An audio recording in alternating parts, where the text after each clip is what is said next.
सत्प्रत्यया किं नु विहाय संतं हृद्देश चिंता रहितो हृदाख्यः कथं स्मरामस्तममेकमेकं तस्य स्मृतिर्तस्य द्रुदैव निष्ठा. Here, the first statement. Satpratyaya kim nu vihaya santam. Can there be an experience of I without the presence? Each and every statement is very deep. See, this mouse doesn't know it is called as mouse. See, this camera doesn't know whether it is a satsanga or a disco or a discourse. Satpratyaya sannu vihaya santam. Without this notion of I, the existence cannot be proved. And without the existence, the notion of I cannot be established. See? And this I is non-specific. Therefore, if you go a little bit in grammar, singular of third person is he, she or it. The third person singular. Third person plural will be what? They. So he, she, it, they continue to be the third person. You, thou, second person. You all, second person. So there is a plural of third person singular, second person singular. But there is no plural of first person singular. What is the first person singular? I. What is the plural of I? We. Includes everything. Because I is one. And therefore, I is always written capital I. Forget about iPhone and useless things. But we don't like capital I. We like small I. iPhone, iPad. See? And poor husband, father, I paid. See?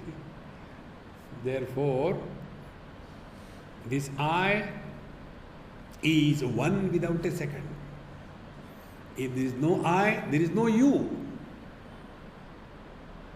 See, this is the game of these three persons. I, first person singular, talk to you, second person singular, to about him, the third person. See, if I is not there, you have no existence. And if I and you, third person has no existence. So these two persons are based on the I, the first person. Therefore, Satpratyaya kim nu vihaya santam. Without the Sat, the reality, the truth, the existence, there cannot be the experience of I. And without the experience of I, nothing can be proved. So this is the I which is one common. It is not one I per head. It's a very deep thought, be attentive. See, I am man is limited to me. To this girl, she will not call I am man. I am a woman. See, then I am father, I am mother, limited. But I is a common factor. Whether man, woman, young, old, intelligent, not intelligent, rich, poor, is a common factor.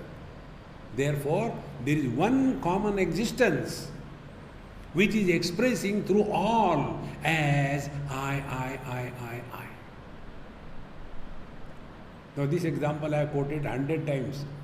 At least one day it will click. Man is a common factor. With the conditioning of his father, the man is called as a son. The same man is called husband with the conditioning of his wife. The same man is called as the father with the conditioning of his son. Has he become three? Without the man, the three cannot exist. But if the three are not there, it makes no difference to the man. Thank God. See, without this absolute existence, the man is non-specific existence. Son is a specific conditioned expression. And when the father dies, what happens to the son? Nothing happens. Because without father he cannot be a son. When the wife disappears, what happens to the husband? Nothing happens to him. Because without the wife he cannot be husband. Think. And who are miserable? These non-existing entities are miserable. Another learning. Who is a widow? Whose husband died. But after divorce, nobody dies. But she is not a married woman. Then where the husband has gone? He can go somewhere if he is. Think. Mother, father, brother, sister, husband, wife, in-laws, outlaws, grandchildren, grandfather, they have no existence whatsoever. But these non-existing entities, they become miserable. How can you help somebody who doesn't exist?